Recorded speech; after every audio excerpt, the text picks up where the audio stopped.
বিসমিল্লাহির রহমানির রহিম।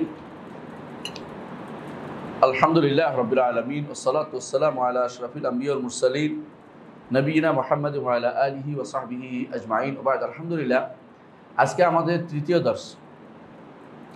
এর আগে আমাদের দুটি দর্স পার হয়েছে। আজকের দর্সের পরে ইনশাআল্লাহ আমরা সরাসরি শাইখুল ইসলাম মুহাম্মদ আব্দুল্লাহ বক্তব্যে ঢুকবো ইনশাআল্লাহ। আজকে দর্শে আমরা চেষ্টা করব ঢুকতে। ভূমিকাতে তিনি যে সমস্ত কথাগুলি বলেছেন সেগুলি প্রথমে আলোচনা করছিলাম। সেগুলো আলোচনা কেন দরকার, বইটা কি আপনারা জানেন তো? নাওয়াকিদুল ইসলাম। নাওয়াকিদুল ইসলাম, ইসলাম কিভাবে বিনষ্ট হয়, ইসলাম কেমনে চলে যায়। অজু যেমন নষ্ট হয়, আমরা আগেও বলেছি, তেমনিভাবে ইসলামও কি হয়, নষ্ট হয়। ইমানও নষ্ট হয়। এখানে নাওয়াকিদুল ইসলাম বলতে নাওয়াকিদুল ইমান বোঝানো হয়েছে। এখানে নাওয়াকিদুল ইসলাম বলতে নাওয়াকিদুল ইমানও বোঝানো হয়েছে একসাথে। কারণ আমরা জেনেছি যে ইতোপূর্বে জেনেছি যে ইসলাম হচ্ছে আল ইস্তিসলাম লিল্লাহি বিত-তাওহীদ ওয়াল ইনকিয়াদ লাহু বিত-তাআ ওয়াল বারাআতু মিনাশ শিরকি ওয়া আহলিহি। এই তিনটি জিনিস মিলে হচ্ছে ইসলাম। তিনটি জিনিস মিলে হচ্ছে ইসলাম।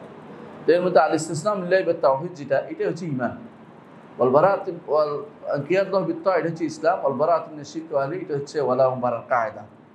তো এই জন্য এই তিনটে জিনিসকে যে ব্যক্তি ধারণ করেছে সেই ব্যক্তি মুসলিম হতে পেরেছে। এখন এর মধ্যে প্রথম যে অংশটা বা দ্বিতীয় যে অংশটা, এটাকে খুবই গুরুত্ব দিয়ে এটা কখন চলে যায় দুইটা, একটা কি ইনকিয়াদ আল ইস্তিসলাম লিল্লাহি বিত-তাওহীদ, তাওহীদ চলে যায়, নষ্ট হয়। আবার ইনকিয়াদ লাহু বিত-তাআ, আনুগত্য নষ্ট হয়ে গেলেও ঈমান চলে যায়। তাহলে ঈমান চলে যাওয়ার বেশ কিছু এলিমেন্টস আছে। তো এগুলোকে যদি শাইখুল ইসলাম মুহাম্মদ আব্দুল ওয়াহাব রহমতুল্লাহ আলাইহি এগুলো 10টা উল্লেখ করেছেন। এটা 10টা নয়, এটা 10,000-এর বেশি হবে। আমি কেমনে বললাম 10,000 বেশি? একদিন আমি একজনকে বুঝার চেষ্টা করেছি, এটা আপনাদেরকে বুঝাবো। দেখবেন প্রত্যেকটি মানুষই একটা জিনিসের মধ্যেই এরকম 12-13টা হতে পারে। এই জন্য বদরুর রশিদ তিনি একটা বই লিখছেন আলফাজুল কুফর, যেগুলি লফজ, এটা এত মোটা বই, মানে যেটা কথা বললে কাফের হয়ে যায়। মানুষের অ্যাক্টিভিটিস 3 রকম। কয় রকম? 3 রকম, 4 রকম। 3 রকম, 4 রকম কেন? 3 রকম বলছে কি, কেউ কথা বলে, তাই না, অথবা কাজ করে, অথবা বিশ্বাস করে, অথবা সন্দেহ করে, তাই না? প্রত্যেকটা জিনিস, ধরেন আমি বিশ্বাস করলাম এটা একটা গ্লাস, আমি এটা গ্লাস বলেছি, এটা গ্লাস, এটা গ্লাসে ভেঙে দেখাচ্ছি, অথবা সন্দেহ করছি গ্লাস নাকি অন্য চাষ নাকি অন্য কিছু বর্তমানে আবিষ্কার হয়েছে, এমন কিছু একটা হইতেও পারে, সন্দেহ। প্রত্যেকটি জিনিসে আপনি 3-4টা জিনিস করতে পারবেন। এটাকে বিশ্বাস করতে পারবেন, এটাকে কর্মে পরিণত করতে পারবেন, মুখে বলতে পারবেন, অথবা এটা নিয়ে সন্দেহ করতে পারবেন। ইমানিয়াতের জিনিসের কি একটা দুইটা? 70টা ইমানিয়াতের জিনিস। ধরেন ইসলামের জিনিস অনেক রকম।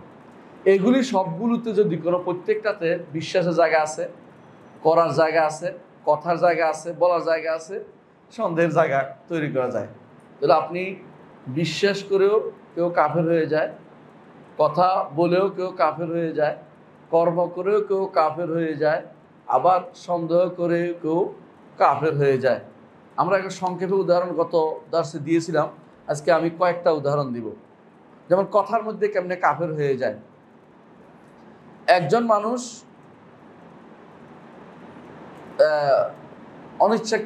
ইচ্ছাকৃত, জোর করে না, ইচ্ছাকৃতভাবে কালেমাতুল কুফর উচ্চারণ করেছে। কালেমাতুল কুফরকে কি, কালেমাতুল কুফরকে আল্লাহ নাই বলল, নাউযুবিল্লাহ। অথবা কি ফেরেশতা নাই, অথবা কি জান্নাত নাই, অথবা কি জাহান্নাম নাই, অথবা কি কবর আযাব নাই, অথবা কি কিতাব নাই, অথবা কি রাসূল নাই। এইভাবে যেগুলো ঈমান আনতে হবে। অথবা সহজ জিনিস, ইসলামিয়াতে আসেন, সালাত নাই, সাওম নাই, যাকাত নাই, হজ নাই। বুঝে আসছে? এই যেগুলো, এগুলো একটা দুইটা উদাহরণ দেব, এগুলোর ভিতরে আরো আছে। এক একটা অংশ যদি কেউ অস্বীকার করে, ইসলামের বলে শিওর এটা, কিন্তু আপনি অস্বীকার করছেন, মুখে অস্বীকার করছেন, তাহলে কি হয়ে যাবেন? কাফের হয়ে যাবে। তাহলে একটা জিনিস যদি কোনো কেউ ইচ্ছাকৃত জোর করানো হয় নাই, কিন্তু সে হাসতে হাসতে বলছে, খেলতে বলছে, অথবা ঠাট্টা করে বলছে, এরকম যে কোনো মানুষ যদি কোনো কুফুরি কোনো কথা বলে, ঈমান থাকবে? থাকবে না। তাহলে বোঝা গেল যে কেউ যেভাবে বলুক না কেন ঈমান, কিন্তু কথা যেভাবে বলুক না ঈমান চলে যায়, ঈমান চলে যায়। তো কথা কিভাবে বলতে পারে? কত রকমের কথা বললে একজন মানুষের ঈমান চলে যায়? ধরেন একজন মানুষ মুখে অস্বীকার করল, অথবা বললো যে অন্তরে মুখে দুইটাতে অস্বীকার করলো, অথবা ধরেন মুখে মিথ্যা আরোপ করলো, মিথ্যা বললো, অথবা ধরেন বললো যে অপছন্দ করি, অথবা বললো যে আমি এর সাথে অংশীদার করি। কতগুলি কথা বলেছি না? সবগুলিতেই এতগুলি যে কোনোভাবে মুখ দিয়া বের হয়েছে, সে কিন্তু কাফের হয়ে যাবে। তাহলে মুখ দিয়া যা বের হয় তা মানুষকে কখনো ঈমানের উপর রাখে, কখনো ঈমান থেকে দূরে সরিয়ে দেয়। তাহলে মুখ দিয়েও মানুষের কি হয়? কাফের হয়ে যায়। আর বেশিরভাগ মানুষের মুখ দিয়েই তাকে বিচার করা যায়, বুঝছেন কিনা? কেউ কোনো কিছু করলে, কাজ করলে বলে তো আমি উদ্দেশ্য এটা নেই বলতে পারে, কিন্তু মুখে যখন বলে ফেলে তখন আর কিছু বলার থাকে না। এই জন্য মুখের ব্যাপারে বলা হয়েছে যদি কেউ জোর করে সেখানে সে কাফের হবে না, জোর না করলে যেভাবে মুখ দিয়ে বলুক না কেন কাফের হয়ে যাবে। কেউ যেমন ঠাট্টা করে বলছে, ঠাট্টা মুখ দিয়ে বলে না, মুখ দিয়ে বলছে, ঠাট্টা করে। অথবা ধরেন যে অপমান করার জন্য বলছে দিনের কোনো বিষয়কে, দাড়ি নিয়ে অপমান করছে আপনার, কি যে দাড়িয়াল বাইকে টান দিছে, গানের আছে না কিছু মানুষের। তো এরকম কিছু করলেই মুখ দিয়ে যেহেতু বলছে, এখন কি হয়েছে? কাফের হয়ে যাবে। তাহলে মুখ দিয়া মানুষ কাফের হয়, মুখ দিয়া মানুষ দিন থেকে, ইসলাম থেকে ফিরে কুফুরিতে চলে যায়, মুখ দিয়ে কুফুরিতে চলে যায়। তাহলে মুখ দিয়েও কাফের হয়, আমরা এটা বুঝতে চাচ্ছি। ধরেন আরো একটা উদাহরণ দিই মুখ দিয়ে। সাহাবীদের যুগে, রসুলের যুগে মুনাফেকরা মুখে বলছিল যে আমাদের এই হুজুর এগুলি মসজিদে বসে থাকে আর খাওয়া দাওয়া ছাড়া, পেটের চিন্তা ছাড়া আর কোনো ধান্দা নেই ওদের। আল্লাহ কিন্তু আয়াত নাযিল করেছে এরকম।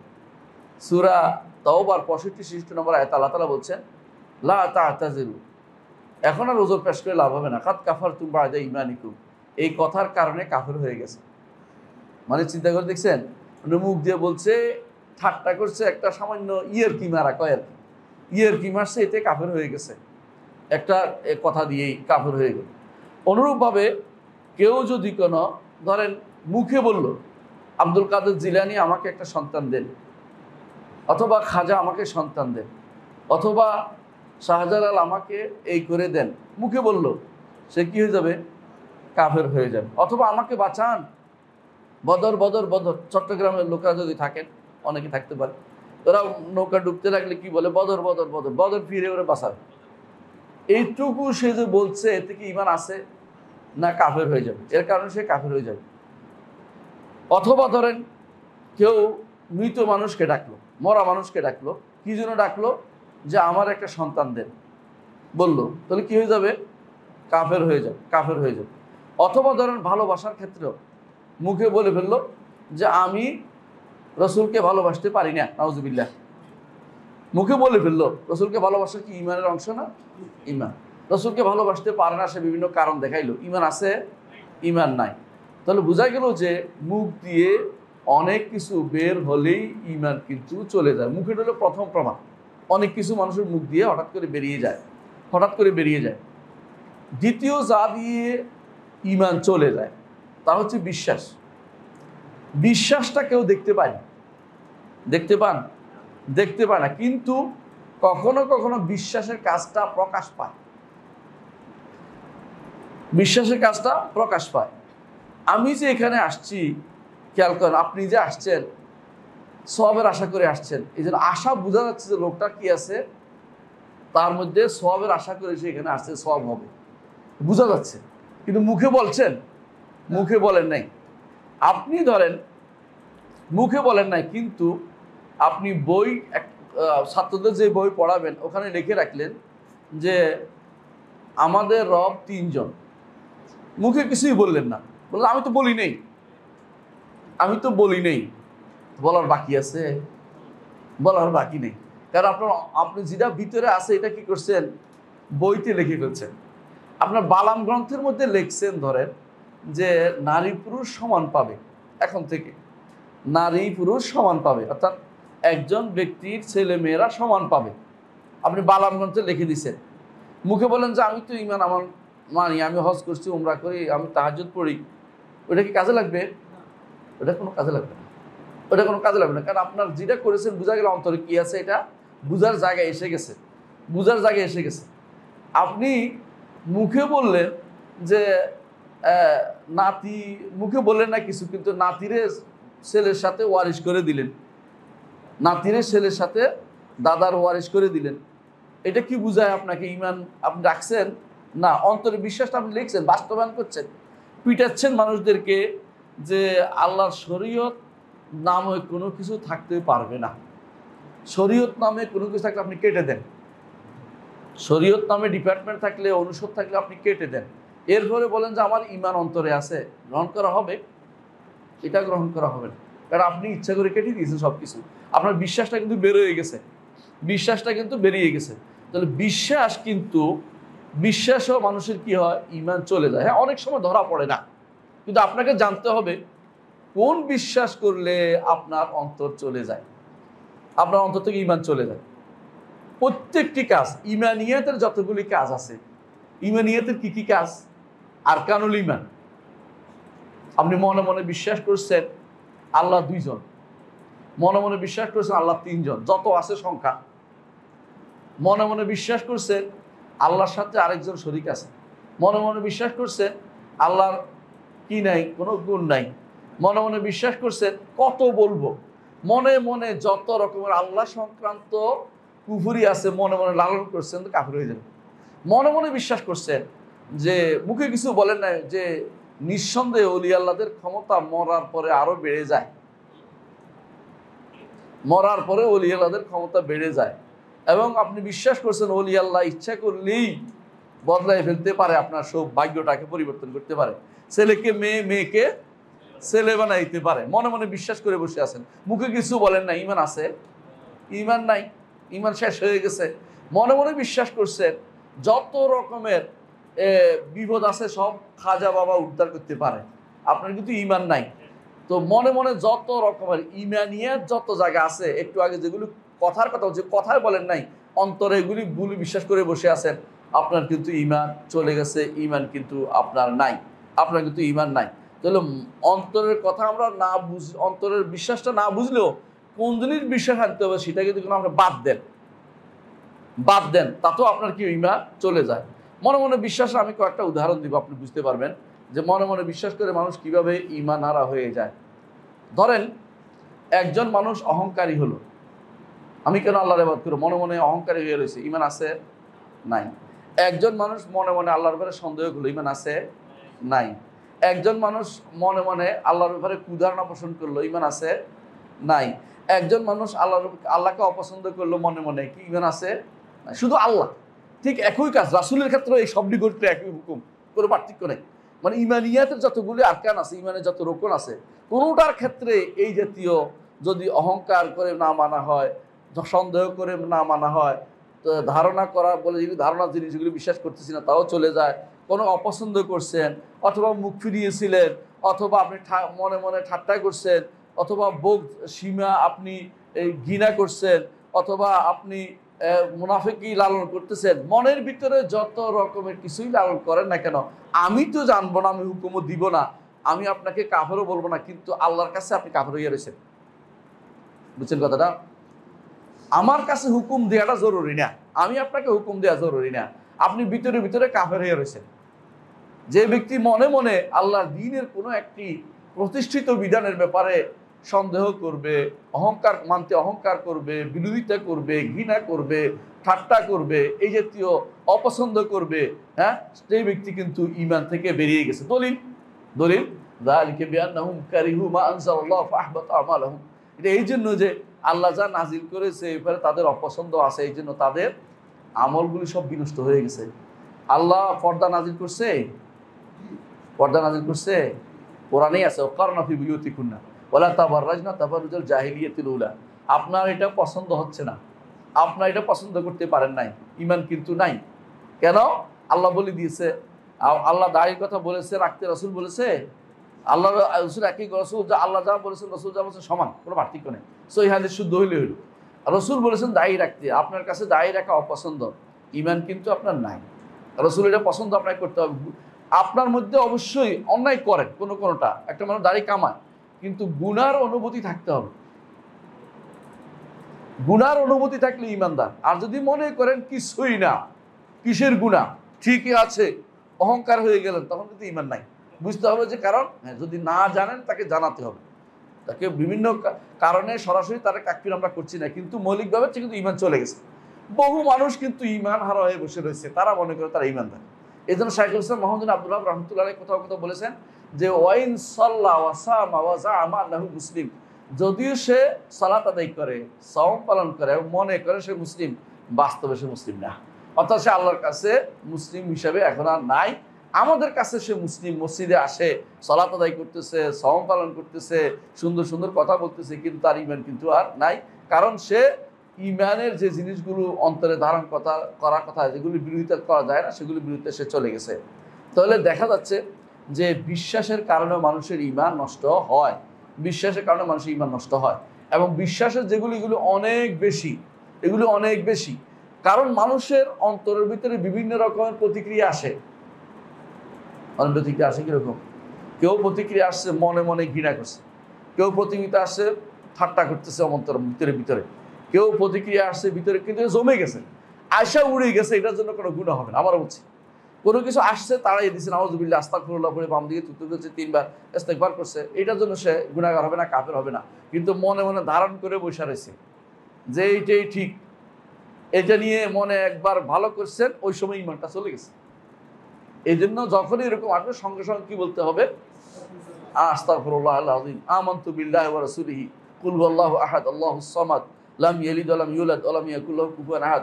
বাম দিকে 3 বার থুতু ফেলতে হবে। রাসূলুল্লাহ সাল্লাল্লাহু আলাইহি ওয়াসাল্লাম সাহাবীরা রাসূলের কাছে এসে বলেন, ইয়া রাসূলুল্লাহ, মাঝে মধ্যে মনে মনে এরকম আসে, আমাদের কি ঈমান আছে কিনা? কিরকম আসে? বলে আমাদের মনে আসে যে আল্লাহ সম্পর্কে বুঝতে পারছি, এরকম আসে যে আল্লাহ আমাদের সৃষ্টি করছে, তাহলে আল্লাহকে সৃষ্টি করলো। হ্যাঁ, এইটা আসলে তখন বলবা কুল হুয়াল্লাহু আহাদ, আল্লাহুস সামাদ, লাম ইয়ালিদ ওয়া লাম ইউলাদ ওয়া লাম ইয়াকুল লাহু কুফুয়ান আহাদ। এটাকে তাড়াতাড়ি তাড়িয়ে দিবা এবং বাম দিকে 3 বার থুতু ফেলবা এবং বলতো আমানতু বিল্লাহি ওয়া রাসূলিহি বলবা, আল্লাহ এবং তার রাসূলহি ঈমান আনলাম, যাতে করে শয়তান এখানে সুযোগ না পায়। তারপর তিনি বললেন যে আলহামদুলিল্লাহিল্লাযী রাদ্দা আমরাহু ইলাল ওয়াসওয়াসা, আল্লাহ তাআলার শুকরিয়া আদায় করছি যে শয়তানের কাজটাকে তিনি ওয়াসওয়াসার মধ্যে সীমাবদ্ধ রাখছেন, অন্তরের ভিতরে জায়গা করে দেননি। ওয়াসওয়াসা আসবে, কিন্তু তাড়িয়ে দিতে হবে। তাড়িয়ে দিলে আপনি অনেক সওয়াবের অধিকারী হতে পারবেন। কারণ আসবেই, মানুষের অন্তরের ভিতরে শয়তান বারবার এগুলো উঠাবে, কিন্তু আপনার বারবার আপনাকে সেটা তাড়িয়ে দিতে হবে, যেই কোনো মূল্যে তাড়িয়ে দিতে হবে। আর ঈমান বৃদ্ধিকারক জিনিসগুলি বেশি বেশি পড়তে হবে। একজন মানুষ যত বেশি কোরআনে কারীম পড়বে, অর্থ সহ বুঝবে, যত বেশি সিরাতে আলোচনা করবে, যত বেশি হাদিস পড়বে, তত বেশি তার ঈমান বাড়বে, কোনো সন্দেহ নেই। যত বেশি রাসূলুল্লাহ সাল্লাল্লাহু আলাইহি ওয়াসাল্লাম হাদিসের ভবিষ্যৎবাণীগুলো দেখবে, তত বেশি তার ঈমানগুলো বাড়তে থাকবে। সুতরাং ঈমান বর্ধিত হয় কোথায় সেটাকে দেখে আপনার ওইটার মধ্যে লেগে থাকতে হবে, যাতে করে শয়তান ঢুকার কোনো সুযোগ পেয়ে না যায়। শয়তান কখন ঢুকে? যেই কলবের ভিতরে ঈমানের দুর্বলতা আছে সেখানে শয়তান ঢুকে, আর যেই কলবে ঈমান শক্তিশালী, শয়তান সেখানে ঢুকতে পারে না। এজন্য ঈমান শক্তিশালী করার মাধ্যমগুলো আপনাদের জেনে নিতে হবে। ঈমান শক্তিশালী কিভাবে করতে হয়? যত বেশি ঈমানিয়াত চর্চা করবেন, যত বেশি নামাজ পড়বেন, যত বেশি যাকাত দিবেন, হজ করবেন, শয়তান কিন্তু মনে করবে আর ঢুকতে পারতেছেন এর মধ্যে। আর কিছুদিন আপনি দিন থেকে গাফিল থাকলেন, শরিয়া মানলেন না, কিছুদিন এদিক করলেন, এরকম করলেন, কিছুদিন মনে করলেন আর দেখি না কি হয়, শয়তান কিন্তু বাসা বেঁধেছে। ঈমান হারা হয়ে আপনাকে কবর যেতে হবে। একজন মানুষ ধরেন 3 নম্বরের কাজটা যেটা আমরা বলছি, একজন মানুষ তো সালাত আদায় করে না? করে। আমার কাছে কালকে একজনে ফোন করেছে, এক মেয়ে মারা গেছে, 24 বছর বয়সে মারা গেছে। পানি লাগবে? হ্যাঁ। একজন মানুষ 24 বছর বয়সে মারা গেছে, একটা মেয়ে। তো আমার কাছে তার মা ফোন দিছে যে আমার মেয়ে 19 বছর বয়সে অসুস্থ হয়ে পড়ছে, অসুস্থ হওয়ার পর থেকে সে নামাজ পড়েনি। আমি আমার মেয়ের জন্য কি করতে পারি। আমার খুব কষ্ট হচ্ছিল এই জন্য যে যেই ব্যক্তি 5টা বছর নামাজ পড়ে নাই, তার মা এখন জিজ্ঞাসা করতেছে কি করতে পারে। মানে দুনিয়ার বিপদ তাদের কাছে বেশি বড় দিনের বিপদ হচ্ছে। মরে গেছে এটা বিপদ হচ্ছে, কিন্তু সে তো নামাজ পড়ে না, এটা বিপদ সে চিন্তা করতেছে না। 5টা বছর কোনো নামাজ পড়ে নেই। অসুস্থ হয়েছে এরকম অসুস্থ নয় যে এটার কারণে নামাজ পড়তে পারে না, এরকম না। সে নামাজ পড়তে পারে, সব কিছু চলাফেরা করে, কলেজে গেছে কিন্তু নামাজ পড়ে নেই, চলাফেরা করছে, সব কিছু করছে কিন্তু নামাজ পড়ে নেই। 5টা বছর পার হওয়ার পরে মেয়ে মারা গেছে একদিন, হঠাৎ করে হাসপাতালে খারাপ চিকিৎসার কারণে মারা গেছে। বলতে খারাপ চিকিৎসা মানে তার মৃত্যুভাবে ছিল, কিন্তু চিকিৎসা ভুল ছিল, এটা বলা হলো। ইঞ্জেকশন দিয়েছে, মরে গেছে তার অসুস্থ অবস্থায়। তো এই অসুস্থতার কারণে নামাজ কিন্তু পড়তে পারতো, আসে দুনিয়া সব কাজ করেছে, তাহলে বোঝা গেল নামাজে পড়ে নাই। এখন তার জন্য কি, আমি তারা বললাম যে তার অনেক রোজা রাখতে পারে নাই। আপনি চিন্তা করেন, আমি বলে যে আপনি রোজা চিন্তা করতেছেন, রোজা চিন্তা করতে, রোজা না রাখার কারণে তার গুনাহ হয়েছে, নামাজ না পড়ার কারণে তার ঈমান চলে গেছে। এখন আমি আপনাকে কোনটা বলবো? বলছে কান্নাকাটি শুরু করতেছে, আমার মেয়ে তো ভালোই ছিল, আগে তো নামাজ পড়ছিল। আগে নামাজ পড়ছিল বড় কথা নয়, শেষে কি ছিল এটা বড় কথা। ইন্নামাল আমালু বিল খাওয়াতিম, মানুষের সর্বশেষ আমলটাই হচ্ছে আল্লাহর কাছে গ্রহণযোগ্য। আগে কি ছিল, পরে মাঝখান থেকে নষ্ট হয়ে গেল, এরপরে যে ইমানটা তো আর শুদ্ধ করতে পারে না সে। এরপর যদি আমি বারবার জিজ্ঞাসা করতে, শেষের দিকে 2-1 দিন নামাজ পড়ছে কিনা, জুমা পড়ছে কিনা, অথবা 2-1 দিন পড়ছে কিনা, 2-1 দিন কোনো আপনাদের যে সব রাত সে রাত্রি পড়ছে কিনা, বা না সে কোনোদিন নামাজ পড়তো না। এখন আমি কি বলি? আমি বললাম যে শোনেন বোন, মনে রাখেন যে আপনার এই বোন, আপনার এই মেয়ে আর আপনার জন্য কিছু করতে পারবে না, আপনিও তার জন্য কিছু করতে পারবেন না, কারণ ইমান হারা হয়ে মারা গেছে। আপনাদের সন্তানদের অনেকে আছে, কিছু মনে করবেন না, আপনাদের অনেকেরই এরকম আছে যাদের সন্তানরা নামাজ পড়ে না, তারা কিন্তু আপনার সন্তানদের ভিতরে শয়তান হয়ে গেছে। এখন শয়তান তার উপরে বাসা বেঁধেছে। এই জন্য ইমান বিশ্বাসের কারণে যেমন যায়, কাজের না করার কারণেও যায়। কাজ 2 রকমের আছে, একটা অর্ডার পালন করা, একটা হারাম পরিত্যাগ করা। উভয়টা কাজ করাটাও ইমান, হারাম পরিত্যাগ করাটাও ইমান। এখন কেউ যদি কোনো কাজ কি করলো, কবরের কাছে গিয়ে কবরের কাছে একটা সেজদা করলো, কিচ্ছু করলো না, মুখে কিছু বললো না, অথবা কবরের জন্য রুকু করলো, অথবা কবরের কাছে মাথা ঝুঁকালো, কবরের জন্য মান্নত করলো, অথবা কবরের জন্য কোনো একটা জিনিস দিয়ে চলে আসলো, হাত দিয়ে টাকা দিয়ে চলে আসলো, দান করে না, দান করে চলে আসলো কবরকে। এই ব্যক্তি মুখে কিছু বলে নাই, বলবো তো আমি তো কিছু মুখে তো বলি নাই।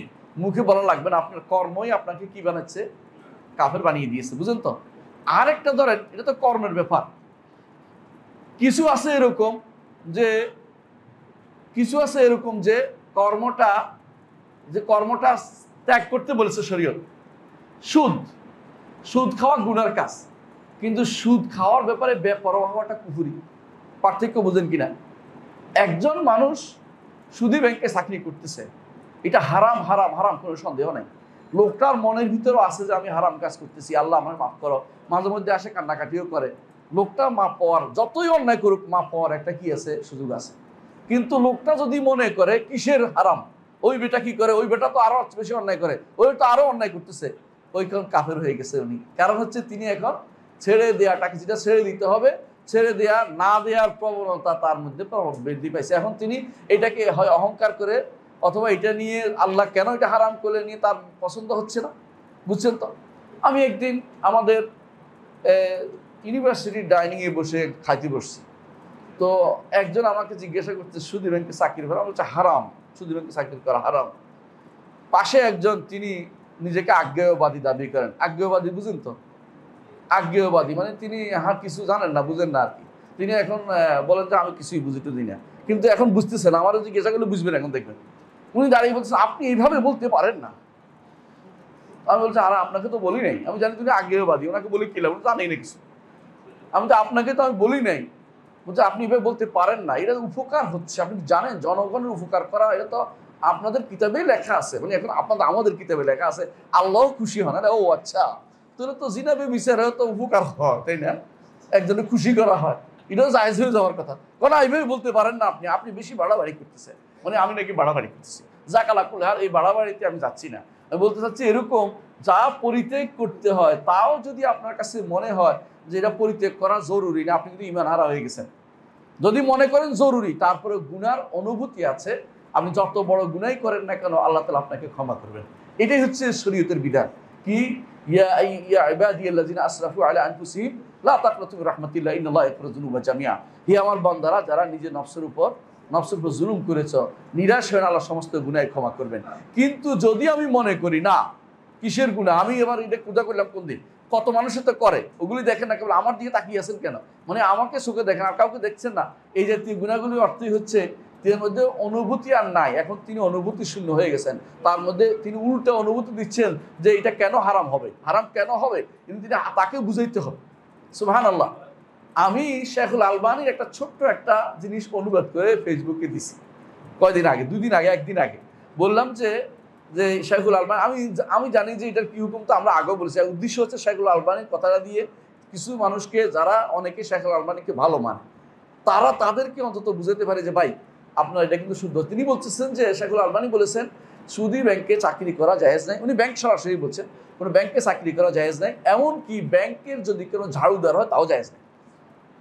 এখন দেখলাম যে নিচে আমারে গালিগালাজ করে শেষ।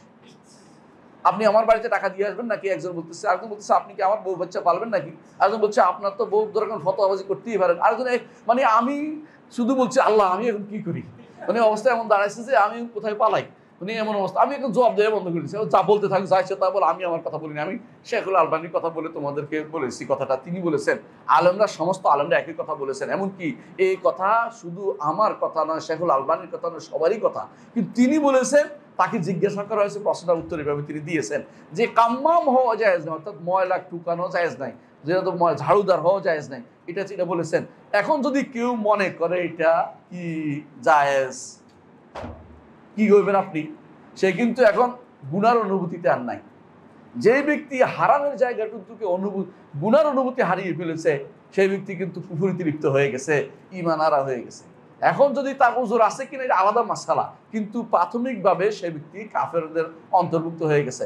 ওজর থাকার মাসআলাটা আমরা আগেও বলেছি, ওজর হচ্ছে ব্যক্তি কেন্দ্রিক। সামষ্টিকভাবে ওজর খুঁজবেন না কোনোদিন, কথা খেয়াল রাখবেন। কোনো ব্যক্তিকে বলার ক্ষেত্রে ওজর খুঁজবেন, এই ব্যক্তি কাফের কিনা, ব্যক্তি সুনির্দিষ্ট ব্যক্তি অথবা সুনির্দিষ্ট কোনো একটা গোষ্ঠী, তখন শুধুমাত্র আপনাকে নির্ধারিত ওজর খুঁজতে হবে যে তার 2টা শর্ত পূরণ হয়েছে কিনা, তার বাধা দূরীকরণ হয়েছে কিনা, এটা পরে। কিন্তু আপনাকে যখন বলবেন, বিধান বলবেন, তখন কোনো ওজর খুঁজবেন না। এটা কেমন বুঝেন তো? সরকারের বালাম গ্রন্থে ধরেন আছে, কিরকম আছে, যেই ব্যক্তি চুরি করবে তাকে 6 মাস জেল দেওয়া হবে। আমাদের না এটা, আমরা এটা মানি না, আছে কিনা এটা আছে, ধরেন সরকারের বালাম গ্রন্থে। এটা দ্বারা কি কাউকে অপরাধ বললে কি গুনাহ হবে? আইন বলছে, বুঝে আসছে কথাটা। আমাকেও আইন বলতে হবে, কোন কাজ করলে কাফের হয়ে যায়, কোন কাজ করলে ঈমান হারা হয়ে যায় তা বলতে হবে। আমাকে অগ্রিম গিয়ে, আমি কিছু মানুষ আছে অগ্রিম গিয়ে খুঁজতে থাকে ওজরের কথা বলেন, আর ওজর তো বলবো না, এটা তো আইনের কথা বলছি। আর ওজর বলবো ব্যক্তি কেন্দ্রিক। ওজর তো বলবে যখন বিচারক যখন বিচার করবে, তিনি তখন তাকে জিজ্ঞাসা করবে তোমার কি সমস্যাটা বলো তো, তখন তিনি ওজরের কথা আসবে। আগ পর্যন্ত বালাম গ্রন্থের লেখাটা কি লেখা যাবে কি যাবে না? লেখা যাবে, সেখানে ওজরের কথা দরকার নাই। যেই ব্যক্তি এই কাজ করবে তার এই শাস্তি হবে। যেই ব্যক্তি বললো, ধরেন বালাম গ্রন্থে লেখা যে যেই ব্যক্তি কালো লাল লাল কাটবে, কি লাল ইশারা, হ্যাঁ লাল লাইট পোস্ট কাটবে, তার কি 3 দিনের জেল হবে। এখন যদি কেউ বলে যে 3 দিনের জেলে লেখা যাবে না, এটা লিখলে তো জেলে দিয়ে দিলেন না, জেলে তো আমি দেই নাই, হুকুমটা আমি বলেছি। এখন যেই ব্যক্তি জেলে দিবে, সে জিজ্ঞাসা করবে যিনি লিখতেছে ট্রাফিক মহোদয়, তিনি বলবেন যে আপনি টিকিট কাটছেন কেন? তিনি যদি বলে যে আমি তো খেয়াল করি নাই, দয়া করে আমাকে তো আল্লাহ তাআলা মাফ করবে, এই মেয়েটাও মাফ করবে, এটা মাফ খেয়ালের বাইরে চলে গেছে, হয়ে গেছে, কোনো কিছু তার মুখ ফসকে বেরিয়ে গেছে, আল্লাহ তাকে মাফ করবে, শরীয়তের বিধান আছে। কিন্তু আপনি আইন বলতে কোনোদিন ভয় পাবেন না, এটা শরীয়তের বিধান। যখন দেখবেন কেউ কাফের হয়ে যায়, কোন কারণে কাফের হয়ে যায় বলবেন।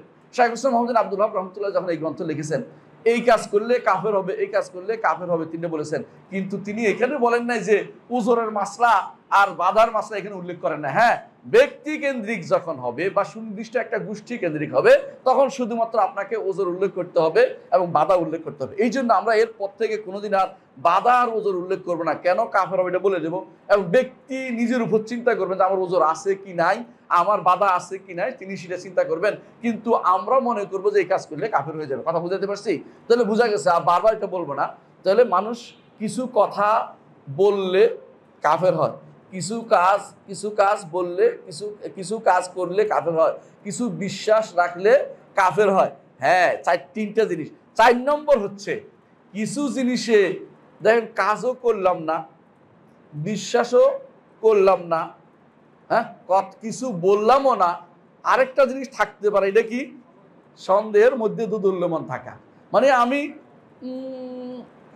কিছুই করতেছি না, হাও না নাও না। একজন মানুষ যদি বলে আল্লাহ আছে কি নাই আমি আজ্ঞেবাদী, ইমান আছে? এই আজ্ঞেবাদীরা ইমানদার নয়, এরাও কাফের। বুঝছেন তো? ইমানদার আজ্ঞেবাদীরাও কাফের। কেন? এখানে আপনাকে দৃঢ় ইমান আনতে হবে। ইমান এটার নাম যে জাজম হইতে হয় যে আল্লাহ আছেন, রাসূল আছেন, ফেরেশতা আছে, হাসরের মাঠ আছে, জান্নাত আছে, জাহান্নাম আছে। এই প্রত্যেকটি জিনিসে কি হয়? কথা দিয়ে কাফের হয়, হ্যাঁ, বিশ্বাসে কাফের হয়, হ্যাঁ, কর্মে কাফের হয়, আর 4 নম্বর হচ্ছে সন্দেহ করলে কাফের হয়। বুঝে আসছে তো? তাহলে ইসলাম থেকে বেরিয়ে যাওয়ার মূল উসুল কয়টা? 4টা। একটা কি? কথা, কাজ, বিশ্বাস, সন্দেহ। এই 4টা জিনিস যে কোনো ইসলামের যে কোনো রোকনের ব্যাপারে, ইমানের হোক ইসলামের হোক, যেটার ব্যাপারে আপনি এটা নিয়ে আসবেন, মিলে দেখবেন যদি মিলছে কাফের। বুঝে আসছে কথাটা? মানে বুঝবেন যে এটা টেনে আনতেছি দেখি। হ্যাঁ, তোমার কথা, তোমার কাজ, তোমার বিশ্বাস, তোমার সন্দেহ, এগুলিকে আমি কিসের সাথে জোড়াচ্ছ সেটাকে নিয়ে আসতেছি, সঙ্গে সঙ্গে তুমি কাফের হয়ে যাবা অথবা কাফের হবা না, এটা একটা নির্ধারিত হবে। অর্থাৎ এর মাধ্যমে এটা 4টা জিনিস দিয়ে আপনি সবকিছু পরিমাপ করবেন। বুঝাতে পারছি কথাটা?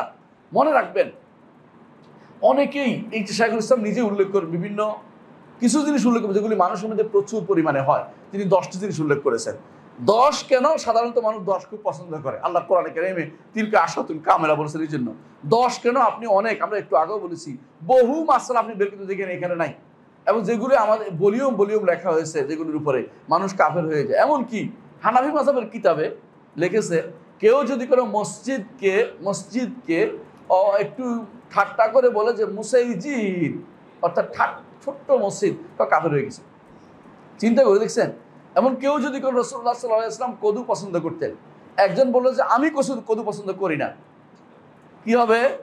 ইমাম আবু ইউসুফ বললেন যে কাফের হয়ে যাবে। খেয়াল করছেন জিনিসটা?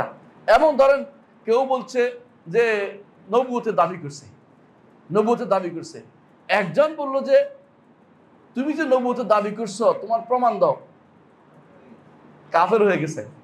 এটা কিন্তু প্রমাণ চাইতে পারে না, এখানে প্রমাণ চাওয়ার কোনো সুযোগ নেই, সে কাফের হয়ে গেছে।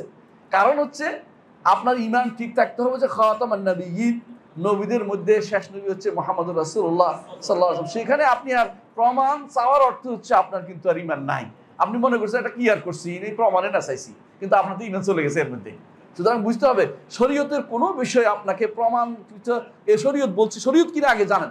যদি জানেন যে আল্লাহ তাআলা রাসূল বলেছে, এরপরে আপনি এটার জন্য এর বিরুদ্ধে একটা প্রমাণ খুঁজবেন, তাহলে আপনি ঈমান চলে গেছে। ঈমান রাখার জন্য কষ্টকর, যদি ঈমান রাখতে হবে কষ্ট করে। ঈমান হওয়া যেমন কষ্টকর, ঈমান রাখাও কষ্টের জিনিস। এই জন্য শেষ মুহূর্ত পর্যন্ত ঈমান রাখাটার নাম হচ্ছে ইস্তেকামা। শেষ মুহূর্ত পর্যন্ত ঈমান রাখাটার নাম কি? ইস্তেকামা। আল্লাহ তাআলা কোরআনে কারীমে এই জন্য বলেছেন, ইন্নাল্লাযীনা ক্বালু রাব্বুনাল্লাহ সুম্মা ইসতাকামু তাতানাজ্জালু আলাইহিমুল মালায়েকা আল্লা তাখাফু ওয়া লা তাহজানু ওয়া আবশিরু বিল জান্নাতি আল্লাতী কুনতুম তুআদুন। ইস্তেকামত থাকলে ফেরেশতারা জীবিত অবস্থায় মৃত্যুর আগে এসে সুসংবাদ জানাবে আপনাকে। ইস্তেকামত থাকলে মরার পরে ফেরেশতারা আপনাকে জান্নাত দেখাইতে থাকবে। ইস্তেকামত থাকলে হাসরের মাঠে ফেরেশতারা আপনাকে কিছু সাদর সম্ভাষণ নিয়ে জান্নাতের দিকে নিয়ে যাবে। ইস্তেকামত থাকলে আপনার চলবে। এখানে আপনার দুনিয়ার এই সমস্ত সন্দেহমূলক যে সমস্ত থিওরি পচা, বস্তা পচা চিন্তা চেতনা, বস্তা পচা বিভিন্ন দর্শন যদি পড়ে, হ্যাঁ, শরীয়তের এটারে পরীক্ষা করে দেখি, তাহলে ঈমান নাই। পরীক্ষা করার কিছু নাই।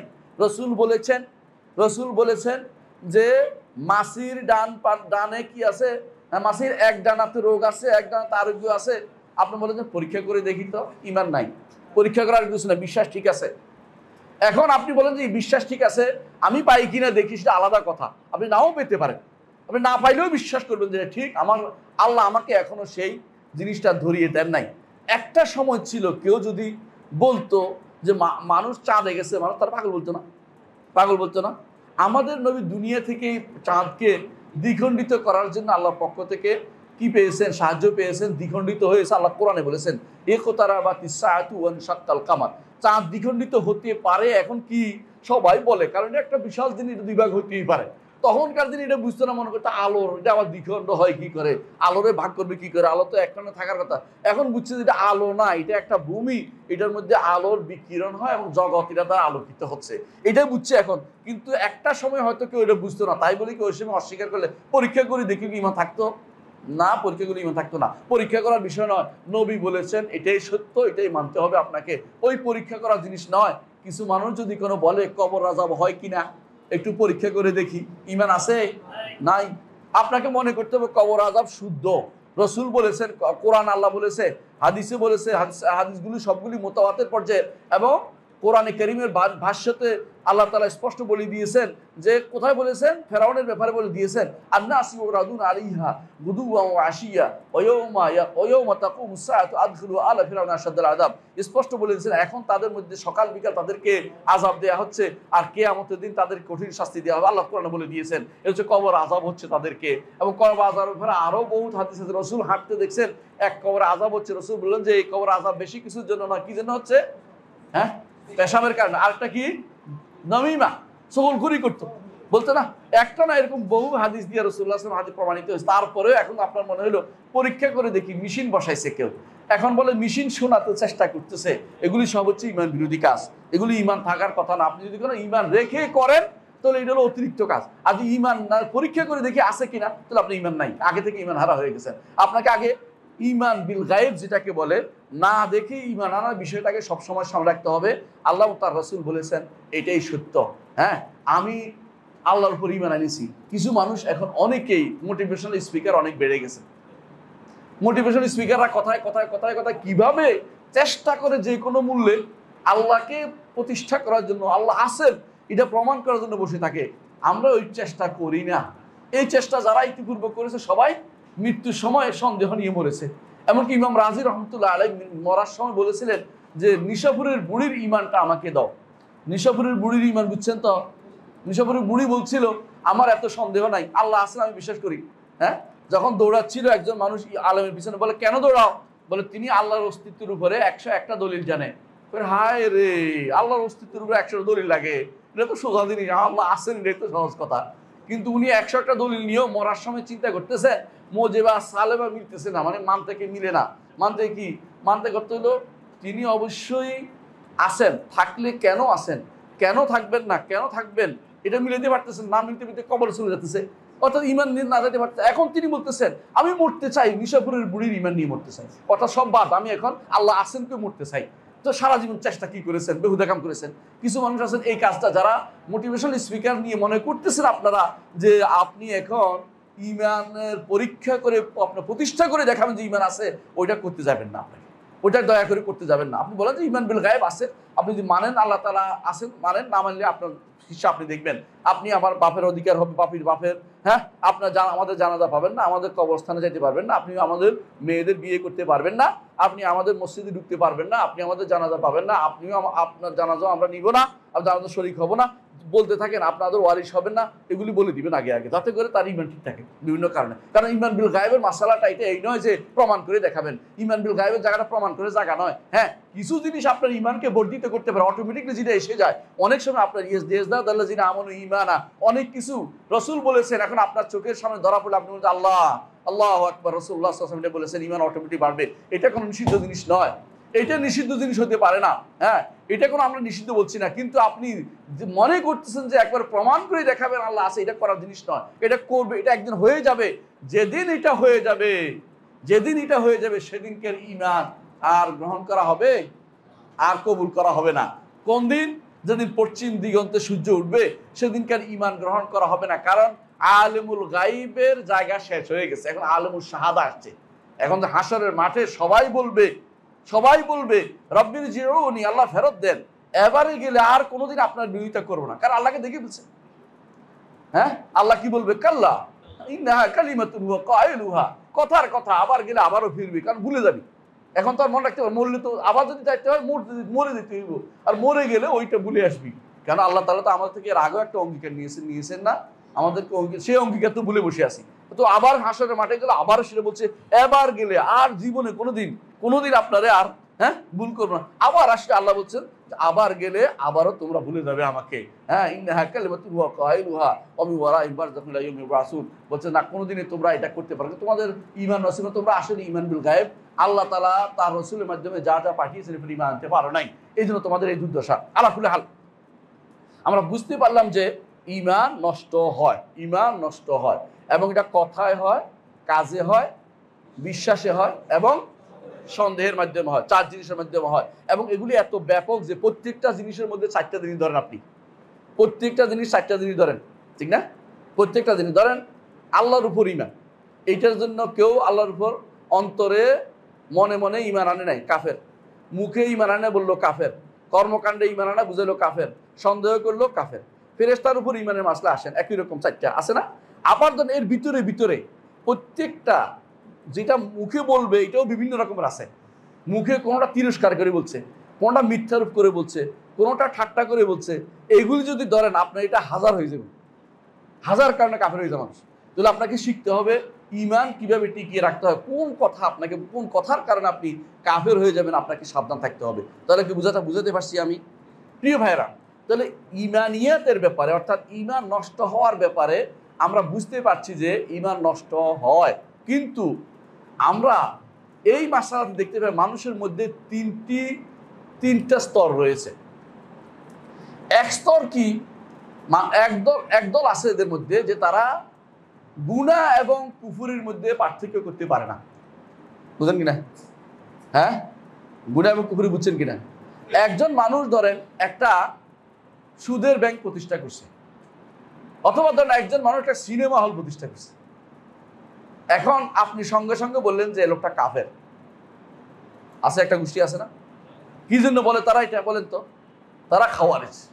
কারণ সে তো প্রথম ধরবেন তার গুনাহগার বলবে, যতক্ষণ তার মুখে সেটা না বলে, যতক্ষণ তার কর্মকাণ্ডের বিরোধিতা করে, যে আমার সিনেমা না দেখলে তোর শেষ করে দেবো, অথবা সিনেমা দেখার বিরোধিতা করলে তোমাকে শেষ করে ফেলাম, অথবা এই তত পর্যন্ত আপনি তারা বলতে পারেন না যে সে পরিবর্তন করে ফেলছে।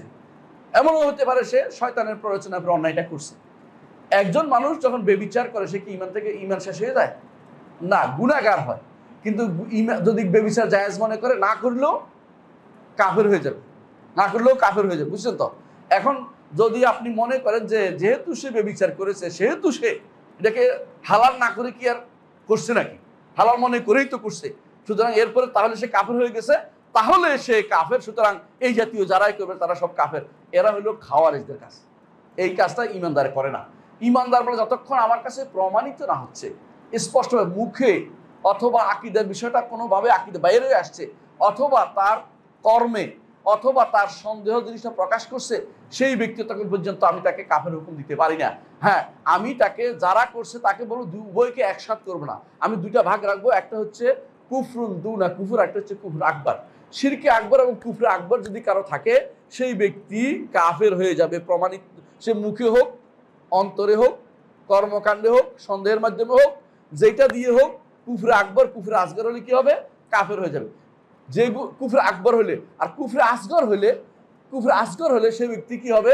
গুনাহগার হবে। এখন আপনি যদি কোনো কুফর আসগর ছোট গুনাহকে, যেটা প্রমাণিত হয় না, বড় কুফরি পর্যন্ত যায় নাই, অথবা আপনি প্রমাণ করতে পারেন না সে বড়, তাকে নির্দিষ্ট করে যখন তাকে কাফের বলে ফেলবেন, তখন আপনি কি হবে? খাওয়ারিজদের মতো। এখন যদি আমি বলি সারা বিশ্বের সমস্ত শাসকরা কাফের, কাদের মাসলাক নিলাম?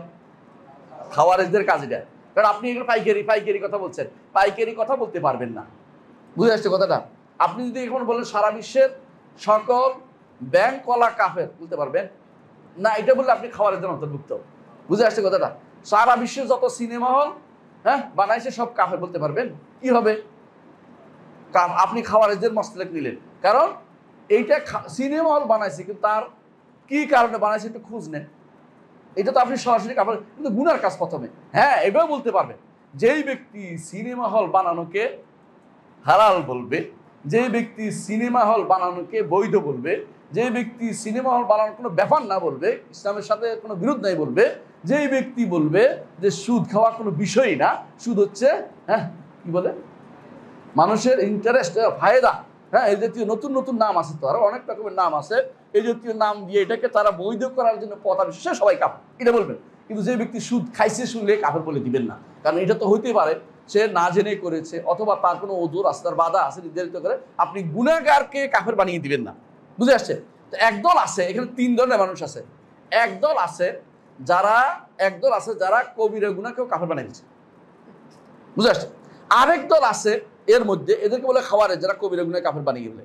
এদের মধ্যে একটা গোষ্ঠী আছে, ধরেন আপনার সাথে আমার বিরোধ আছে, আপনি বিশ্বাস করেন কবিরা গুনাহও না, ধরেন আপনি বিশ্বাস করেন নবী কিসের তৈরি, নূরের তৈরি, আর আমি বিশ্বাস করি নবী বনি আদম আদম আদম আছে মাটির তৈরি, আর সমস্ত মানুষ হচ্ছে আদম সন্তান, এই হিসাবে আমি বিশ্বাস করি।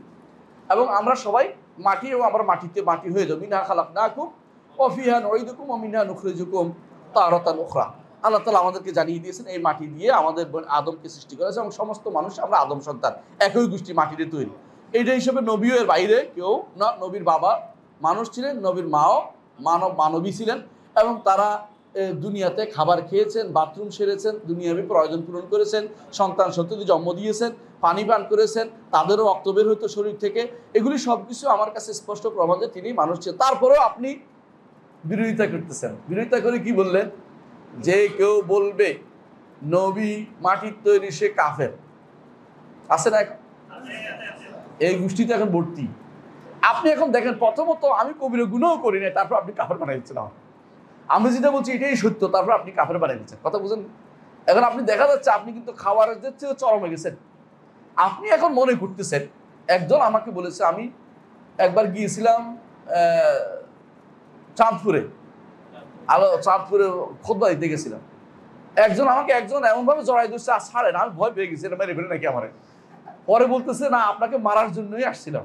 পরে বক্তব্য শুনে আমি, আল্লাহ তাআলা আমাকে হেদায়েত দিচ্ছে, আমি মনে করছি আপনি তো ঠিক আছেন, তো যেমন মারার জন্য আসছে। খেয়াল করেন জিনিসটা, তো মানে তার ইচ্ছে ছিল আমার মেরে ফেলবে আজকে, এই যে কোনো মূল্যে। কেন? আমাদের আকীদা বিশ্বাস নষ্ট করে ফেলতেছি, আমি ওদের আকীদা বিশ্বাস নষ্ট করে ফেলতেছি, এই জন্য। তো আমি চিন্তা করছি এটা কতটুকু চরম পন্থায় গেলে এটা হতে পারে। ঠিক এর উল্টাটাও হতে পারে। আপনি ধরেন জানেন যে রাসূল কিসের তৈরি, মাটির তৈরি, কিন্তু একজন মানুষ নূরের তৈরি বলছে, আপনি তারা মেরে ফেলবেন। এটা কি খাওয়ারেজদের কাজ? কেন জানেন? খাওয়ারেজদের তিনটা কাজ খুব বিখ্যাত, মনে রাখবেন। তিনটা কাজ।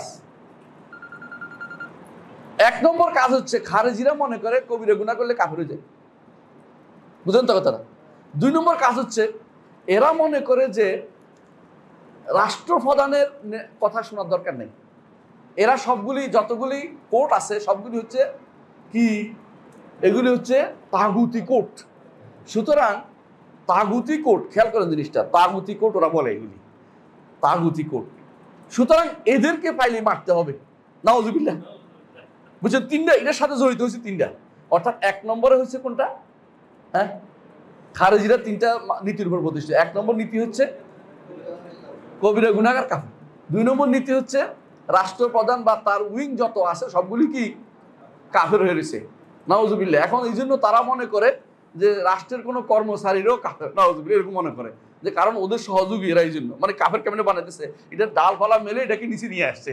তিন নম্বর, সেহেতু আগেটা তো যেহেতু ছিল, এখন সেহেতু এদের রক্ত প্রবাহিত করা হারাম। এগুলি হচ্ছে তিন নম্বর কাজ। এইটা যার মধ্যে আছে সে খাওয়ারেজদের মধ্যে কাজ করতেছে, আপনার মধ্যেও থাকতে পারে। আপনিও যদি কোনো মনে করেন যে ব্যক্তি রাসূলকে নূরের তৈরি বলেছে, উল্টাটা বলতেছি আর কি, তাকে আমি মেরে ফেলতে হবে, আপনিও খাওয়ারেজের মধ্যে ঢুকছেন। আপনার এই দায়িত্ব দেয় না আল্লাহ, তাহলে মেরে ফেলার দায়িত্ব আপনি দেখেন, আপনার দায়িত্ব কি বলা পর্যন্ত? তারে মেরে ফেলার দায়িত্ব আল্লাহ একজনকে দিচ্ছে, সেটা কি রাষ্ট্রপ্রধানকে, সে যদি বিচার করে তারপরে সে সওয়াবও পাবে, যে কেন মেরে ফেলা তো আর না, তারাকে পচিক পথে নেওয়ার জন্য জেলে দিবে, এটা জানো তো মৃত্যুদণ্ড আসবে না, কারণ এটা একটা কুসংস্কার। এটার কারণে আকীদা বিশ্বাসটা ভুল হচ্ছে, কিন্তু কাফের হয়ে যাচ্ছে না, কারণ আল্লাহর নূর তো বলে নাই। আল্লাহর নূর বললে কিন্তু কাফের হয়ে যাবে, পার্থক্য আছে। আল্লাহর নূর বললে কাফের হয়ে যাবে, তাহলে এখানে কিন্তু পার্থক্য রয়ে গেছে। হ্যাঁ, তাহলে বোঝা গেল যে খাওয়ারেজরা এই কাজটা করে যে কোনো জিনিসে বাড়াবাড়ির পর্যায়ে চলে যায়, কবিরা গুনাহকে এবং কুফরিকে একসাথ করে ফেলে, এটা একটা খাওয়ারেজের কাজ। আরেকটা গোষ্ঠী আছে মুরজিয়াদের কাজ। মুরজিয়াদের কাজ কি? গুনাহ তো আল্লাহ বলছে সব গুনাহ ক্ষমা করে দিবে, সুতরাং আপনি কে বলার কে? আল্লাহ সব গুনাহ ক্ষমা, কুফরি করতেছে, শিরিক করতেছে, কবরে কবরে দেখতেছে, কবরে সিজদা করতেছে, পাশে একটা বিশাল মাদ্রাসা হুজুর দেখতেছে, কবরে সিজদা করতেছে, গোলাপ জল ডাকতেছে, কবরে টাকা দিতেছে। হ্যাঁ, ওখানে লেখা আছে হাতে টাকা দিবেন না, বক্সে ফেলুন। হাতে দিলে তো জায়েজ না, তাই না? বক্সে তো জায়েজ। হ্যাঁ, বক্সে টাকা দেওয়া তো জায়েজ না। সুবহানাল্লাহ, আমি দেখলাম যে এই টাকা দেয়া, বক্সে টাকা দেওয়াটা হচ্ছে আরো বেশি বড় শিরক, মানে মারাত্মক শিরক। কেন জানেন?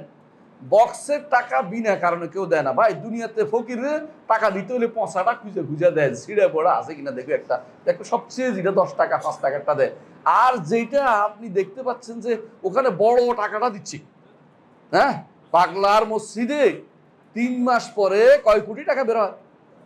হ্যাঁ, ৪ কোটি ৫ কোটি টাকা বের হয়। বেটা, এটা কি সব ফকিররা দেয় টাকাটা? বড় লোকরা দেয় কেন? এমনি টাকা দিয়ে দেয়।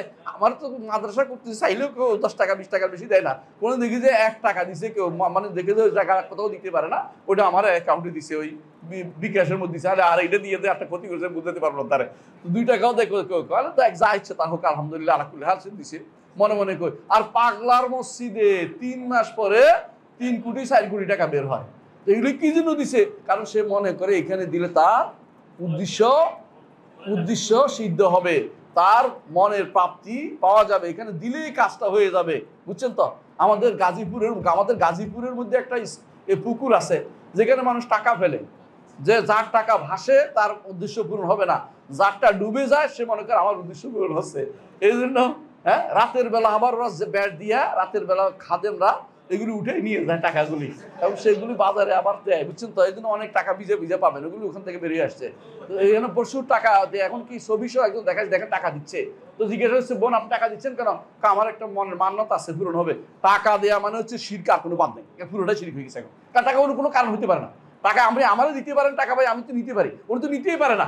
এর অর্থ হচ্ছে আপনি বুঝছেন যে আপনার উদ্দেশ্য সিদ্ধির জন্য দিচ্ছেন, সুতরাং আপনার এই টাকা দেওয়া ওখানে পুরোপুরি শিরকের ভিতরে আছে।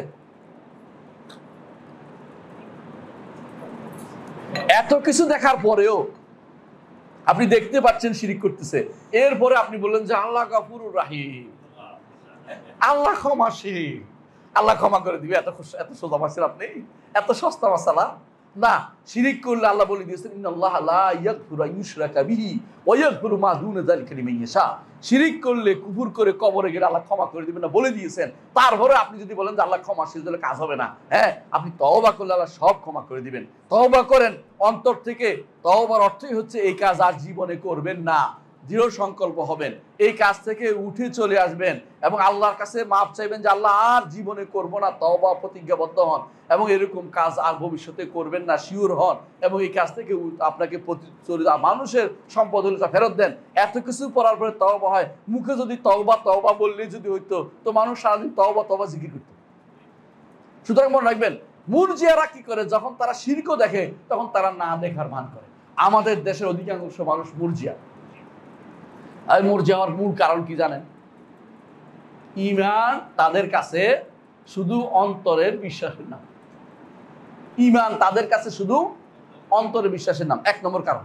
২ নম্বর কারণ, ঈমান তাদের কাছে কোনোভাবেই যায় না, ঈমান যাইতে পারে না। একবার ঢুকছে, এটা আর কোনোদিন যাবে না।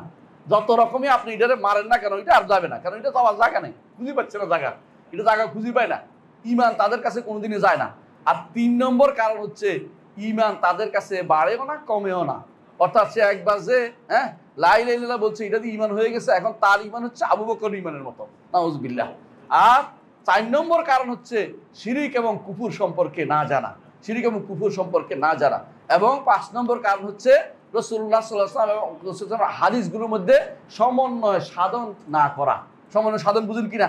মুরজিয়ারা কি করে, তাদের বড় প্রমাণ হচ্ছে রাসূল তো বলেছেন। আমি অনেককে দেখেছি আমাকে খোঁসায় বলে যে কি আপনি কি রাসূল তো বলেছে যে ব্যক্তি লা ইলাহা ইল্লাল্লাহ বলবে জান্নাতে প্রবেশ করবে। আমি বললাম যে এটা আমার সাথে বলছেন তো? এর আগেও এটা বলা হয়েছিল। হাসান বসরি রহমতুল্লাহ আলাইহি বা এর আগেও ইবনে সিরিন বা সাহাবা তাবেঈনরা জিজ্ঞাসা বলছিলেন যে আলাইসা লা ইলাহা ইল্লাল্লাহ মিফতাহুল জান্নাহ। একজন বলছে লা ইলাহা ইল্লাল্লাহ জান্নাতের চাবিকাঠি না? বলে হ্যাঁ, লা ইলাহা ইল্লাল্লাহ মিফতাহুল জান্নাতের চাবি, কোনো সন্দেহ নাই, কিন্তু প্রত্যেকটা চাবির মধ্যে দাঁত আছে। দাঁত আছে তো? তুমি যদি করে এমন চাবি নিয়ে আসো যা দাঁতে মিলে নাই, তোমার জন্য জান্নাতের দরজা খোলা হবে না। তাহলে এই দাঁতগুলি কি কি? লা ইলাহা ইল্লাল্লাহ কি আছে? শর্ত আছে। লা ইলাহা ইল্লাল্লাহ কি আছে? রোকন আছে। শর্ত এবং রোকনগুলি তুমি ঠিক মতো নিবা। বলে দলিল দিতে পারেন আপনি? দলিল দেন, কোথায় পেলেন? দলিল একদম সোজা। এই হাদিসটি যে আপনি বলছেন লা ইলাহা ইল্লাল্লাহ বললে জান্নাতে প্রবেশ করবে, আপনি আংশিক বর্ণনা করেছেন। আপনি আংশিক বর্ণনা করেছেন, কারণ এই হাদিসটার আরেক শব্দ হচ্ছে যেই ব্যক্তি অন্তর থেকে খালিসাম মিন কালবিহি বলবে জান্নাতে প্রবেশ করবে, তাহলে ইখলাস লাগবে। আরেক বর্ণনা আসছে যে ব্যক্তি সাদিকাম মিন কালবিহি অন্তরের সত্যতার সহ বলবে সে ব্যক্তি জান্নাতে প্রবেশ করবে। আরেক হাদিসে, একই হাদিসের বিভিন্ন শব্দ আপনাকে মিলাতে হবে। আরেক হাদিসে আছে মুস্তাইকিনাম বিহা কালবুহু, যে ব্যক্তি ইয়াকিনের সাথে বলবে সে ব্যক্তি জান্নাতে যাবে। আরেক হাদিসে আছে ওয়াহুয়া ইয়ালামু, সে এটার অর্থ জানে, ওহু ইয়ালামু আন্নাহু লা ইলাহা, সে ব্যক্তি জান্নাতে প্রবেশ করবে। চারটা তো বলেই দিলাম, আর বাকি তিনটাও কোরআন আয়াত দিয়ে সরাসরি সাব্যস্ত। আপনি যদি কোনো মনে করেন যে আপনি লা ইলাহা ইল্লাল্লাহ বলে জান্নাতে প্রবেশ করে যাবেন, তাহলে যারা লা ইলাহা ইল্লাল্লাহ আব্দুল্লাহর পুতনং তাত্তরিকা সত্যং মানিনং বললে যদি হেরা জান্নাত যায়, এরা জান্নাত চলে যেতে হবে, তাই না? হেরা আমরা জান্নাত যাবো বলি না, কারণ আপনি তো বুঝতে পারছেন যে এরা জান্নাতে যেতে পারবে না। জান্নাতে যেতে হলে আপনাকে অবশ্যই জানতে হবে যে কোনটা শরীয়তে জান্নাতে যাওয়ার পথে বাধা হিসেবে রেখেছে, কোনটা জান্নাতে যাওয়ার জন্য বাধা হিসেবে কি শিরিক এবং কুফর। যদি বড় কুফর, বড় শিরিক থাকলে কোনোদিন জান্নাতে যেতে পারবে না। কিন্তু এইটা বাদে যদি অন্য কোনো গুনাহ যায়, গুনাহ নিয়ে যায়, আল্লাহ তাআলা কোরআনে কারীম বলেছেন ইন্নাল্লাহা লা ইয়াগফিরু আন ইউশরাকা বিহি ওয়া ইয়াগফিরু মা দুনা যালিকা লিমান ইয়াশা। এর চেয়ে নিচু পর্যায়ের যত গুনাহ আছে সেগুলিকে আল্লাহ তাআলা ক্ষমা করবেন। শিরিক এবং কুফর নিয়ে যে ব্যক্তি যাবে সেগুলিকে আল্লাহ তাআলা ক্ষমা করবেন না। সেখানে কোনো সুপারিশও হবে না, সেখানে কোনোজন তার জন্য কোনো সাহায্যকারীও থাকবে না। লা ইউনসারুন, আল্লাহ বলে দিয়েছেন যে সেখানে কোনো সাহায্যকারী থাকবে না। তাহলে দুইটা একদম প্রান্তিক জায়গা, একটা কাদের খাওয়ারেজদের, একটা কাদের মুরজিয়াদের। বুঝতে পারছেন তো? দুইটা প্রান্তিক জায়গা। এখন দুনিয়া তো এখন মুরজিয়া এবং প্রান্তিকতা দুইটা সাইড আমরা দেখতে পাই। একদল দেখবেন আল্লাহ শরীয়ত এখন অনেকেই তুচ্ছ তাচ্ছিল্য করে তাড়িয়ে দিচ্ছে। এরা কাফের হয়ে গেছে, কোনো সন্দেহ নাই, কিন্তু আমরা কাফের বলি না কেন? আমরা প্রমাণ প্রতিষ্ঠা করি নাই, ব্যক্তিকে বলি না।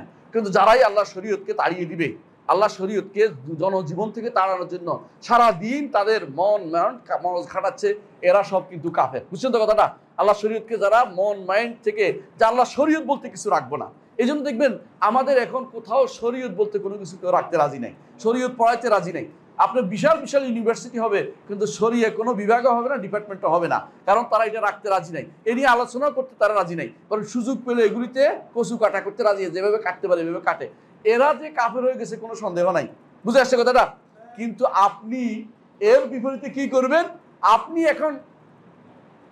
আপনি তাকে তাকফির নির্ধারিত করলেন না, কিন্তু আপনি এখন সোজাসুজি কি শুরু করলেন যে না কাফের তো বলেন নাই, এটা তো মানলাম, আচ্ছা যাক, উনিও তো, আপনার তো এই জ্ঞান নাই বলতেছেন না, আপনি ওর পক্ষ থেকে আবার প্রতিরোধ করতে আসছেন কি না উনি তো আল্লাহওয়ালা, তিনি তো হজ করে আসছেন, তিনি তো ওমরা করে আসছেন, তিনি তো আমাদের এখানে মসজিদে বিশাল দান দিয়েছেন, তিনি এতগুলি মাদ্রাসা করে দিয়েছেন, এতগুলি মসজিদ করে দিয়েছেন, 4000 লোককে চাকরি দিয়েছেন, এত হাজার লোককে তিনি ইফতারি খাওয়াইছেন, আমাকে নিয়ে সম্মান করে একটা কাপড় দিয়েছেন, আমাকে একটা জানামাজ মুসল্লা দিয়ে পড়াই দিয়েছেন, নামাজ পড়াইছে আমাকে দিয়ে, এরকম কথা দিয়ে দিয়ে আপনি যদি কোনো ওর পক্ষে ওকালতি করেন, আপনি কার পক্ষে ওকালতি করলেন? আপনি বলেন তো? আপনি কুফরির পক্ষে ওকালতি করলেন। ওলা তাকুলিল খায়রিনা খাসিমা, আল্লাহ তাআলা কোরআনে কারীম বলছে খেয়ানতকারীদের পক্ষ অবলম্বন করা জায়েজ নাই, খেয়ানতকারীর পক্ষ নিতে পারেন না। আপনি কিছু না বলতে পারেন, চুপ থাকেন। মান কানা ইউমিনু বিল্লাহি ওয়াল ইয়াউমিল আখির ফালিয়াকুল খায়রান আও লিয়াসমুত। কেউ যদি কোনো, রাসূলুল্লাহ সাল্লাল্লাহু আলাইহি ওয়াসাল্লাম বলেছেন, কেউ যদি কোনো মান কানা ইউমিনু বিল্লাহি ওয়াল ইয়াউমিল আখির, যে কেউ আল্লাহর উপর ঈমান রাখে এবং আখিরাতের উপর ঈমান রাখে সেই জন্য ভালো কথা বলে অথবা কি করে চুপ থাকে। কিন্তু আপনি ভিন্ন পথ অবলম্বন করলেন, আপনি এর পক্ষে একটা বই লিখে ফেললেন কি, যে ধরেন যুবরাজ, অথবা ধরেন বললেন যে অমুক দেশের রাজা, ওই যে ধরেন আমাদের আমি আশ্চর্য হয়েছি কেউ কেউ অমুসলিম কাফেরদের পক্ষ থেকেও লেখে। এমরান নজর হোসেন নাম শুনছেন আপনারা, ওরা ওই রাশিয়ার প্রেসিডেন্টের পক্ষ থেকে প্রতিরোধ করতেছে, বলে লোকটা খুব ভালো, লোকটা বিশাল সম্মেলনের ব্যবস্থা করেছে। কি সম্মেলনের ব্যবস্থা করে জানেন তো? হ্যাঁ, বেদাতীদের জন্য একটা সম্মেলনের ব্যবস্থা করেছে, যেখানে সালাফিদের দাওয়াত দেওয়া হয়নি, কোনো সালাফি যেতে পারবে না। সৌদি আরবকে কিভাবে ডুবাইতে হয় সেই জন্য তারা সেখানে আশারি, মাতুরিদি, কবরি, সুফি যত আছে, নিকৃষ্ট যত আছে সবাই একটা সম্মেলন করছে, নাম দিছে মুতামরুশ শিশান। শিশান কার এলাকা জানেন তো? কার? হ্যাঁ, কার জানেন না? শিশান হচ্ছে রাশিয়ার একটা ছোট্ট একটা স্বায়ত্তশাসিত এলাকার দাবি করে তারা। শিশানের একটা অংশ সেটা। কি রে, সমস্যা? আচ্ছা, অসুবিধা নেই, আমাদের তো শেষ হয়নি, তো দেখেন আপনি কিভাবে প্রতিরোধ করছেন কাফের থেকে। এই যে কাফের কোনো সন্দেহ আছে, কিন্তু সে কাফের থেকে প্রতিরোধ করতেছে। ঠিক অনুরূপ ভাবে শুধু ওখানে নয়, অনেক জায়গাতে আপনি দেখবেন অনেকে তাদের সম্মানে একটা বই লিখে ফেলছে, তাদের সম্মানে একটা এই করতে হবে সেই করতে হবে। আপনি কিন্তু এখন শুধু মুরজিয়া না, মুরজিয়াদের রাজা হয়েছেন, আপনি মুরজিয়াদের প্রধান হয়ে গেছেন। মুরজিয়াদের একটা বড় নীতি হচ্ছে এটা, যে যত ঈমান একবার ঢুকছে কোনো গুনাহ তার ক্ষতি করে না। আবার তারা মনে করে কুফরি যদি কোনো থাকে, হ্যাঁ, সেখানে কুফরি যদি কোনো কাফের যদি হয়, তার কোনো সে ঈমান তার আনছে এটা প্রমাণ করা যাবে না। অর্থাৎ এই দুই রকম তাদের মধ্যে সমস্যা রয়েছে। মূল কথা হচ্ছে তারা এটা বলতে চায় যে একবার যদি ঈমানদার প্রমাণিত হয়েছে, বাবার ঘরে বাবা কি সলিমউদ্দিন ছিল, সে কি কলিমউদ্দিন হয়েছে, সুতরাং ঈমানদার, বাহ ঈমানদার। তাহলে কি দোষ হইলো যে বেটা, হ্যাঁ, হিন্দুর ঘরে যেমন ঈমান আনছে, হিন্দুর ঘরে জন্মেছে, তার কি দোষ? সে বলবে যে আমার তো আল্লাহ বলবে যে আল্লাহ আমার তো আপনি ঈমানদারের ঘরে পাঠান নাই। বলতে পারবে না সেটা? বলতে পারবে। তাহলে আপনি এই ঈমানদারের ঘরে পাঠানোর দ্বারা কোনো কি পাবেন না, অতিরিক্ত কিছু পাবেন না। হ্যাঁ, আপনি অটোমেটিকলি একটা সুযোগ পেয়ে গেছেন, আল্লাহ আপনাকে একটা সুযোগ দিছে ঈমান আনার, এটাকে আপনি ধরে রাখতে হবে। কিন্তু ঈমানদারের ঘরে জন্মগ্রহণ করলে ঈমানদার হয়ে যাবেন তা কিন্তু না, আপনার ঈমান কিন্তু লাগবেই। আপনাকে অবশ্যই যখন বয়প্রাপ্ত হবেন অবশ্যই আপনার মধ্যে থাকতে হবে যে কি থাকতে হবে, আল্লাহকে মানি, হ্যাঁ, মা রব্বুকা ওমা দিনুকা ওমান নবিয়ুকা, এগুলো আপনার মধ্যে অবশ্যই রাখতে হবে। তাহলে তিন ধরনের মধ্যে মানুষ, দুই ধরনের বিভ্রান্ত আছে, আর এক ধরনের মানুষ হকের উপর আছে। তারা কারা? আহলুস সুন্নতি ওয়াল জামাআহ। তারা কি বলেন? তারা বলেন বড় শিরিক, বড় কুফর করলে মানুষ ঈমান হারা হয়ে যায়, আবার তওবা ইস্তেগফার করলে আবার ফিরে আসে, আবার গুনাহ করলে আবার বেরিয়ে যায়। আবার যে একটা মানুষ বারবার গুনাহ করে বারবার ফিরে আসতে পারে, কিন্তু অন্যরা এটা মনে করে না। খারিজিরা মনে করে শেষ, আর মুরজিয়ারা মনে করে কোনোদিনই কাফের আর হবে না। আর আহলুস সুন্নাহ ওয়াল জামাত মনে করে ঈমানদারও হইতে পারে, ঈমানদার কাফের হইতে পারে, আবার ঈমানদারও হইতে পারে। এই জন্য সবসময় ঈমানকে পরীক্ষার মধ্যে রাখতে, ঈমান টিকিয়ে রাখার জন্য নিজেকে পাহারা বসাতে হবে, ঈমান যেন কোনোভাবেই নষ্ট না হয়। এটা আমাদেরকে জানতে হবে। প্রিয় ভাইরা, আমরা আজকের মতো এখানে শেষ করছি। ইনশাআল্লাহ আগামী ক্লাসে আমরা সরাসরি শাইখুল ইসলাম মুহাম্মদ বিন আব্দুল ওয়াহাব রাহমাতুল্লাহ আলাইহির বক্তব্যে চলে যাব, যেখানে তিনি আলোচনা করেছেন নাকিদুল আউয়াল, যে ঈমান নষ্ট করে, এক নম্বর কোন জিনিসে ঈমান নষ্ট করে, এই জিনিসটা তিনি আলোচনা করেন, সেখানে আলোচনা করবেন ইনশাআল্লাহ। আল্লাহ আমাদেরকে বুঝার তৌফিক দান। কিছু প্রশ্ন আছে, এগুলো উত্তর দিব। সুবহানাকাল্লাহুম্মা ওয়া বিহামদিকা আশহাদু আল্লা ইলাহা ইল্লা আনতা আস্তাগফিরুকা ওয়া আতুবু ইলাইক।